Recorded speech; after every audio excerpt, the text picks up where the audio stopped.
In Peshawar, in large numbers to protest what the अस्सलाम वालेकुम दोस्तों, आपने ये पेशावर के आज जो इमरान खान की रिहाई के लिए रैली निकली है, आपने उसकी सारी झलकियां देख ली हैं। सबसे पहले लाखों करोड़ों दरूद आप सल्लल्लाहु अलैहि वसल्लम और आप सल्लल्लाहु अलैहि वसल्लम की आले पाक पर। ये झलकियां जो मैंने आपको दिखाई हैं, ये मुख्तलिफ एरियाज़ की झलकियां हैं, ये सिर्फ एक एरिया की झलकी नहीं है।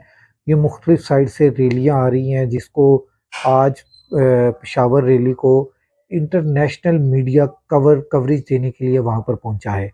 आप ये समझें कि ये सिर्फ लोकल पाकिस्तान की रैली नहीं है, ये इंटरनेशनल लेवल की रैली निकल चुकी है, क्योंकि इसको इंटरनेशनल लेवल के लोगों ने, सहाफ़ियों ने इसको कवर किया है। अब ये इंटरनेशनल लेवल के ऊपर इमरान खान की तहरीक चल चुकी है, जो इमरान खान को रिहाई के लिए तहरीक चलाई गई है। ये तहरीक अब रुकने वाली बिल्कुल नहीं है।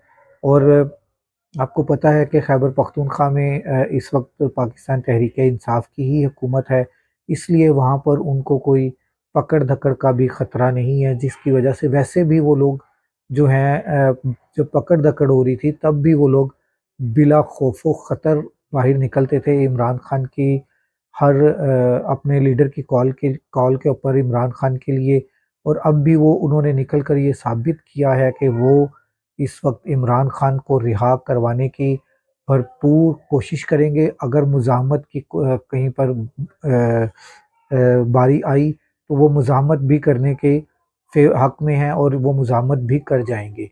ये आपने इसको ज़्यादा से ज़्यादा शेयर करना है, लाइक और कमेंट करना है। जिन्होंने अभी तक मेरे चैनल को सब्सक्राइब नहीं किया ना, वो सब्सक्राइब करें और बेल आइकन को लाजमी लाजमी लाजमी लाजमी प्रेस करें, ताकि उनके पास मेरा हर व्लॉग आता रहे। कल तक, अगले व्लॉग तक राशिद इकबाल कादरी को इजाज़त दीजिए।